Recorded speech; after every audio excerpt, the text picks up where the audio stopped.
నేను నీతోటి మాట్లాడడం మాత్రమే మానేశాను, ప్రేమించడం కాదు.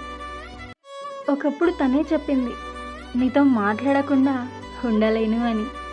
ఇప్పుడు తనే చెప్తుంది ఎందుకు మెసేజ్ చేస్తున్నావు అని.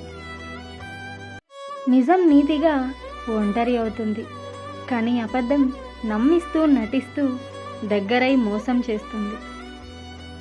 చాలా వరకు నిజాలు బయటపడేది ఎక్కువగా బాధలో ఉన్నప్పుడు లేదా ఎక్కువగా కోపంలో ఉన్నప్పుడు.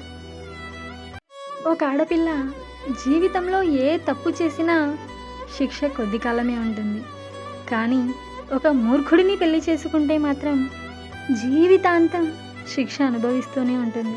అవునా కాదా చెప్పండి? మనకు రాసి పెట్టి లేదంటారు కదా, అలా కొన్ని మనం ఎంత ఆరాటపడినా అవి మనకు దక్కవు. బహుశా నువ్వు కూడా అంతేనేమో. నా జీవితంలో నువ్వు రావాలని నాకు రాసి పెట్టి లేదేమో, అందుకే నేను ఎంత తాపత్రయపడినా నువ్వు నాకు దక్కడం లేదు.